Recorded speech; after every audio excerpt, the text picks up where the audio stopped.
मुझे ज्ञात है, किंतु फिर भी मैं चाहता हूं तुम कुछ समय के लिए और यहीं रुक जाओ मेरे साथ, यहीं द्वारका में। नहीं कृष्ण, तुम तो मेरे हृदय में बसे हो, सदैव मेरे साथ ही तो रहते हो और मैं इसी से प्रसन्न भी हूं। देखना, एक समय आएगा जब हम केवल हृदय में ही नहीं, अभी तो एक स्थान में एक साथ ही रहेंगे। और मुझे पूर्ण विश्वास है कि तुम अपना वचन अवश्य पूर्ण करोगे। एक दिन तुम पूर्व से आओगे और सदा सदा के लिए मुझे एक विशेष स्थान पर ले जाओगे। और मैं जानती हूँ कि द्वारका वो स्थान नहीं है। द्वारका तो रुक्मिणी और द्वारका वासियों के लिए है ना। मेरा स्थान तो कोई और है और वहां जाने का समय अभी आया नहीं है। केवल मैं ही नहीं, अब तो तुम भी बिना बोले मेरे मन की बात पढ़ लेती हो राधा। तूने जो कुछ भी कहा हर बात सत्य है, फिर भी मैं चाहता हूं तुम कुछ समय के लिए और यहीं रुक जाओ। भला ऐसा भी क्या कारण है कृष्ण? द्वारका पर एक बहुत बड़ा संकट आने वाला है राधा, बड़ा संकट आने वाला है, बड़ा संकट। ऐसा संकट जो कदाचित पुनः कभी नहीं आएगा। और अब मुझे तुम्हारी सहायता की आवश्यकता है। किंतु मैं तुमसे दूर होकर भी हूं तो तुम्हारे साथ ही ना कृष्ण। और मुझे पूर्ण विश्वास है कि संसार में ऐसा कोई संकट नहीं जिसका संहार मेरा कृष्ण नहीं कर सकता। समझो कृष्ण, मेरा बरसाना लौट जाना ही उचित होगा। अवश्य, क्यों नहीं, जैसे तुम्हारी इच्छा राधा। कृष्ण, मैं जा तो रही हूँ, किंतु यहाँ बिताई तुम्हारे साथ सारी सुंदर स्मृतियां सदा सदा के लिए अपने साथ ले जा रही हूँ।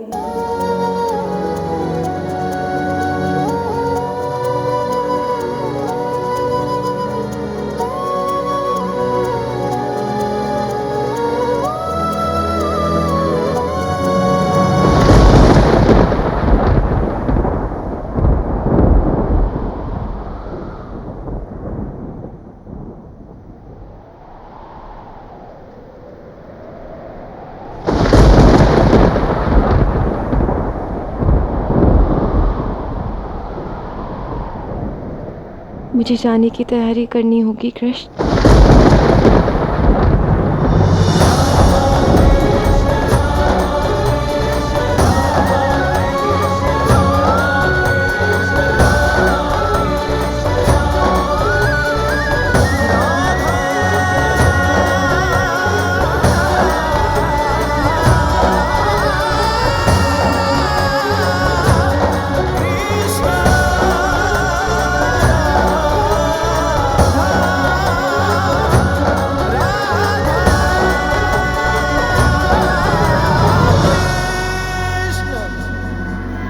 महापंडित सुदामा जी की, महापंडित सुदामा जी की, महापंडित सुदामा जी की।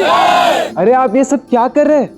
रुक जाइए, ये द्वारका है, यहाँ मेरा नहीं, मेरे मित्र द्वारकाधीश श्री कृष्ण की जय जयकार कीजिए।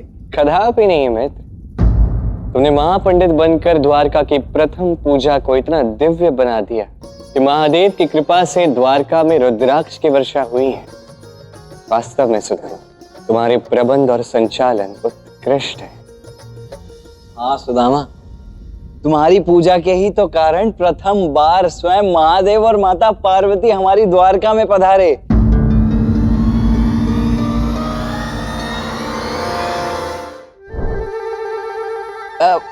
मेरा तात्पर्य है कि मुझे ऐसा प्रतीत हुआ कि जैसे स्वयं महादेव और माता पार्वती पधार गए हो हमारी द्वारका में। सत्य में ये सब कुछ केवल और केवल तुम्हारे पुण्य कर्मों का फल था सुदामा। तुम्हारी भक्ति के ही कारण हमारी ये पावन द्वारका धन्य हो गई।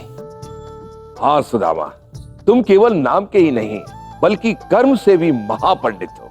सच, आपने तो मेरी अपेक्षा से भी कई अधिक अच्छी पूजा साकार कर दी सुदामा जी। आपका बहुत बहुत धन्यवाद। अद्भुत सुधा, तुमने सखा प्रेम का अद्वितीय उदाहरण संसार के समक्ष प्रस्तुत किया है। तब सुदामा, पूजा तो संपन्न हो गई, अब बताओ क्या करना है? मुझे अपने परिवार के पास लौटना ही उचित होगा कान्हा। मुझे ज्ञात था तुम यहीं कहोगे। मैंने उसके सारे प्रबंध कर दिए हैं। बस तुम्हारे जाने से पूर्व मैं इस महापूजा की एक उचित दक्षिणा तुम्हें देना चाहता हूं सुदामा। एक ऐसी दक्षिणा जो कदाचित मैं भविष्य में कभी किसी और को नहीं दूंगा। बहुत बहुत धन्यवाद कृष्ण। धन्यवाद की कोई आवश्यकता नहीं है मित्र। अब जाओ और बैलगाड़ी में बैठकर प्रस्थान करो। वही मैंने तुम्हारी दक्षिणा रखवा दी है। सच मित्र, तुमसे अच्छा और कोई नहीं।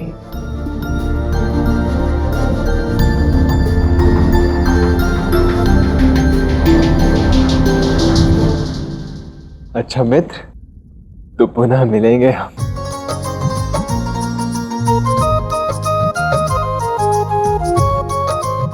कान्हा, मैं अत्यंत प्रसन्न हूं कि तुमने सुदामा को अच्छे उपहार और उचित दक्षिणा दी।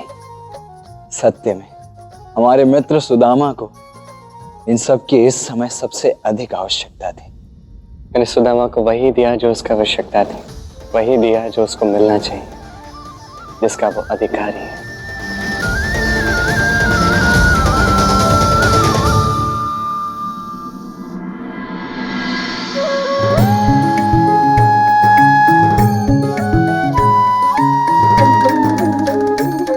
श्री कृष्ण,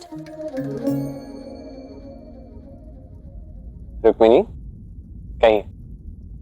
मैं आपसे क्षमा मांगना चाहती हूँ। आपने और राधा ने मुझे समझाने के अनेक प्रयास किए कि सखा प्रेम पत्नी प्रेम से बड़ा होता है, कि एक पत्नी को अपने पति से एक सखा के रूप में प्रेम करना चाहिए, किंतु मैं इस बात को समझ ही नहीं पाई। मुझे क्षमा कर दीजिए। रुक्मिणी, अब तो आप समझ गई हैं, अब क्षमा मांगने की क्या आवश्यकता है? क्योंकि मैंने ये समझने में बहुत समय लगा दिया, जिसके कारण आपको और राधा को कितनी पीड़ा और कष्ट भोगने पड़े। मुझे क्षमा कर दीजिए। रुक्मिणी, मैंने जो किया वो केवल मेरा निर्मल कर्म था, उससे कोई भी अपेक्षाएं जुड़ी नहीं थी। किंतु हाँ, अब जब आप ये महत्वपूर्ण सीख समझ गई हैं तो मैं अत्यंत आनंदित हूँ। हाँ श्री कृष्ण, राधा का आपके प्रति जो सखा प्रेम है वो परिशुद्ध है, इसीलिए वो मुझे ये बात समझाने में सफल हुई। कदाचित अब तक मेरा प्रेम राधा के स्तर का तो नहीं है, किंतु कम से कम मुझे ये तो समझ आ गया कि आपके लिए सच्चे प्रेम का सार सखा प्रेम है।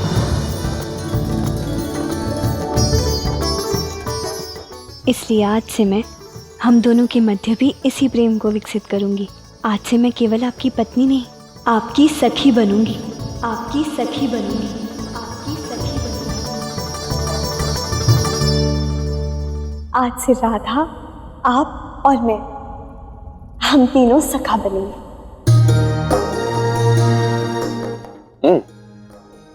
किंतु मुझे बताइए, केवल 3 ही क्यों?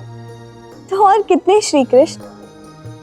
आप, राधा और मैं, हम तीनों का सखा बंधन इतना परिशुद्ध है कि उसमें किसी और की क्या आवश्यकता है। आज से हम तीनों सदा के लिए सखा बनेंगे। राधा और मैं आपके प्रेम में एक समान लीन रहेंगे, है ना? अच्छा रुक्मिणी, आप ये बताइए, क्या आपको लगता है इसके आगे भी और कुछ हो सकता है? नहीं, मुझे तो ऐसा बिल्कुल नहीं लगता। ठीक है, अति उत्तम रुक्मिणी। आज आप ये महत्वपूर्ण सीख गई हैं, ये देखकर मैं अत्यंत हर्षित हूँ। आपको ज्ञात तो होगा कि राधा जा रही है, उसे विदा कराइए। क्या? राधा जा रही है? नहीं, मैं उसे नहीं जाने दूंगी। रुक्मिणी, आपको सत्य का ज्ञान तो हुआ, किंतु ये अर्ध सत्य है, पूर्ण सत्य नहीं। पूर्ण सत्य तो ये है कि सखा प्रेम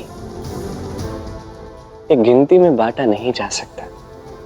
1 सहस्त्र सखा भी हो सकते हैं, 10 सहस्त्र सखा भी हो सकते हैं। अब शीघ्र ही आपको और आपके साथ इस समस्त संसार को यह सीखना होगा कि सखा प्रेम तो अनंत और अनगिना होता है।